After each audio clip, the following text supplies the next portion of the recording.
पाकिस्तान इस वक्त तारीख के नाजुक तरीन दौर से गुजर रहा है। ये वो जुमला है जो तकरीबन हर पाकिस्तानी अपने बचपन से सुनता रहा होगा, मगर वो नाजुक तरीन दौर आज तक गुजर ही नहीं रहा। आखिर क्यों? इस सवाल के जवाब की खोज में दो वजूहात तक पहुंच सकी। अगर ये सच है तो कभी ना कभी नाजुक तरीन दौर गुजर चुका होता। हैरत है, ये कमबख्त गुजर के नहीं देता।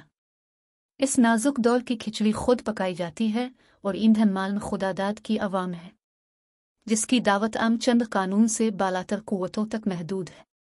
ये दूर सिर्फ तब ही क्यों नाजुक होता जब पाकिस्तान की बजाय असको नोचने वाले मुश्किल में हों।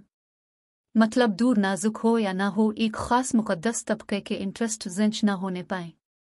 जो ही इन मिट्टी से बने खाविद साख्ता खदों की खुदाई को ललकार पड़े, सब कुछ तहस नहस कर दिया जाता है। कानून की पहुंच इस अछूती मखलूक तक मुमकिन ही नहीं। 70 साल अवामी और आमिर हुकूमत के दरमियान रस्साकशी जारी रही। बिल आखिर 2008 में अवामी हुकूमत वाले जीत गए। दूसरी तरफ से इसका बारहा एतराफ़ हो चुका है। सोने पे सुहागा पिछली एक डेढ़ दहाई से तो जमहूरियत के हक में बरमला सद भी बुलंद की जाती है। ऐसी तवाना सदा के मुझ जैसे कम अक्ल समझियन के जमहूरियत को किसी तीसरी कुव्वत से खतरा हो। मगर कहने और करने में आज भी इतना ही तजाद है जितना 60 और इसकी दहाई के शुरू और 90 की दहाई के इख्तिताम पर था। लेकिन जदीद दौर के बदलते तकाज़ों के पेश नज़र इक़्तिदार पर काबिज़ कुव्वत ने जमहूरियत का कैमोफ्लाज ओढ़ लिया था। ताली दोनों हाथों से बजती है, इस ज़रबल मसल को दुरुस्त भी तो साबित करना था। इसके लिए टंडी जमहूरियत चाहिए थी, जिसका खाना बेनज़ीर के बाद पीपी और नून लीग ने बाखुशी पर कर दिया। बैक वक्त वो दस्त वगरबान होकर सिंधी और पंजाबी कार्ड भी खेलते और साथ में साहिब इक़्तिदार पर जमहूरियत का कैमोफ्लाज चढ़ाकर अपना हिस्सा डाकार लेते।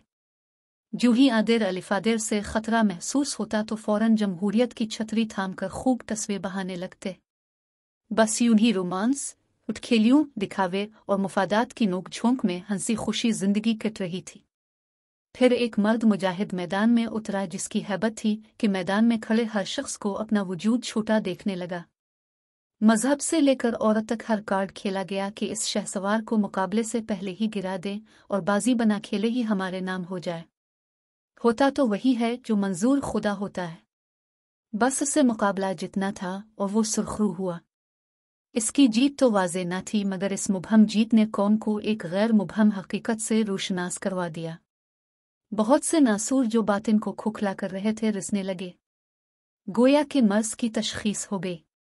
आंखों देखा हाल था, कभी अखलाकियात का जनाजा निकला तो कभी इंसानियत तड़पी। मुहिब अलवतनों के हिस्से आती गरीब अलवतानी भी देखी। क़ियामत तो तब टूटी जब नैरोबी से कतर और कतर से इस्लामाबाद एयरपोर्ट पर इस कौम का जख्मों से चूर दिल सब्ज परचम में लपेट कर पहुंचा। यहाँ तक किसने राकना था, इस कौम के मसीहा पर गोलियां तक बरसाई गई। कोई हद ना रह गई थी जो पार ना की हो। एक तहज्जुद गुजार माँ के साथ जो किया, इसके बाद तो हमारी आने वाली नस्लें दूसरी कौमों के सामने इस तारीखी काल को लेकर सर झुका कर जिगी। हर्जी शऊर अब जान चुका है मसले की जड़ कहाँ है। ये बात तो तय है, इलाज करने के लिए कोई तबीब नहीं आएगा, मरीज को खुद हिम्मत करना पड़ेगी। लेकिन वक्त के रेत तेजी से फिसलती जा रही है। इससे पहले कि मुट्ठी खाली रह जाए, तबीब तक पहुंचना है। जुल्मत की सियाह रात में अपने तबीब की हिफाजत भी जरूरी है। वो है तो इलाज होगा। 15 जुलाई 2016 एक शानदार दिन था जब तुर्की की अवाम ने अपने मुस्तकबिल की हिफाजत की। जिंदा कौमें हमेशा तारीखदान के कलम में बावकार लफ्जों का हिस्सा पाती हैं। उनकी आने वाले नस्लें सीना तान कर अपने जद के मरके बयान करती और अपनी मीरास की हिफाजत के लिए मेहनत करती हैं। पाकिस्तान बनाने वालों ने इसे इसलिए नहीं बनाया था कि यह दूसरी कौमों के इशारों पर चले, बल्कि आसी दुनिया को अपने इशारों पर चलाना था। बस इतना सा ख्वाब था। सर झुकाकर यस बास कहने वाले लीडर नहीं होते। पाकिस्तानी कौम को भी ऐसे ही लीडर की ज़रूरत है जो नो और यस अपनी कौम के मुफाद में कहे, जिसका विजन नज़रिया पाकिस्तान हो, जिसकी ज़बान पर ला इलाहा इल्लल्लाह हो और हाथ में कौम, मजहब और फ़िरक़े से मुबरा इंसाफ का तराजू हो।